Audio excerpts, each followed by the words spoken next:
mind and body, right? Like if you're, like, I think that we tend to take those sorts of dualism very seriously, but you can take it, but I think you need to take it really serious that, like, your mind and your body are like, you know, like whatever. It's even kind of wonky that we make a distinction between these two substances or things, mind and body, and like, and most of the time you're physical, right? Like we carry all of our mental stress in our fucking bodies. That's why you get like knots, right? Like and heart problems. Like it like has you, yeah. Like you get angina just from like having like a mental trip. You know, you get like tension in your chest, or like how stressed you are about something makes you hold your posture a certain way without you even knowing it. And so, boom, right there, you recognize how your mind has this sort of influence on the way that your body feels. So yeah, but you just got to get your mind right most of the time, and you'll stay pretty healthy.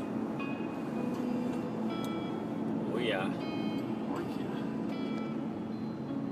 Like, and that's also a big part too about like taking diets seriously, because like it's not just how like if I put you in a coma and I just started feeding your body like, oh, like raw vegan diet, right? I mean, like your body's gonna respond to it a certain way, but it's like when somebody can get really into their like dietary practice, right?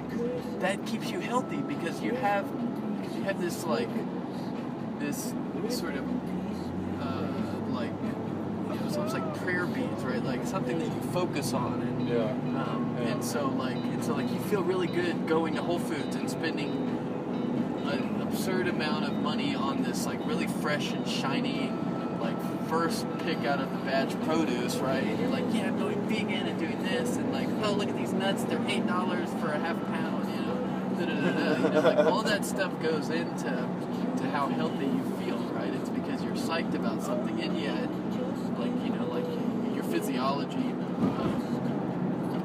will sort of show certain numbers, and you can gauge your health that way. You know, it's probably better than if you were just like slamming McDonald's at every meal. Yeah. But like a whole another big part of it too is just like being psyched about how pretty this fucking apple is. The food, how pretty you make the food, and you're gonna eat it, an enjoyable experience. In the process of preparing it, like mixing up a salad that's real colorful and everything, just like keeps you cool, you know. And that's how it's sort of like. So that's how it's like, hey, like maybe your blood pressure and your cholesterol isn't just being helped by just eating apple and like whatever, like, you know, can be measured as going into your body, but like maybe your blood pressure is down because you're actually going out and walking to the grocery store, having a friendly conversation, like, yep. Hey, Betty, I'm making a big change today. Then you go home and then you prepare the meal and you're all zenned out, like doing it, and just like you have your jazz record on and you're like, yeah, I'm making a change in my life, you know. So then all of a sudden, like you have this whole feng shui, right? Like, I don't know, maybe even you rearrange your fucking like living room so that like it feels better. You physically have to move different ways, right? So like if you were to draw sort of like on a blueprint of your house with its furniture here, like most of the patterns you could draw and like the ways that you move around your house are the same, right? And so naturally, just like anything else, the moment something becomes too routine, because we're caught up in the Tao, in this sea of constant ebb and flow, right? Sort of, it defies what's actually going on with us, and so we get all frustrated. And so when you bring in that sort of feng shui, even just like rearranging your room and like actually forcing, like setting up your environment such that you have to actually move into different spaces and draw new patterns on that blueprint. It's good for your like mental health. wonders for you, yeah.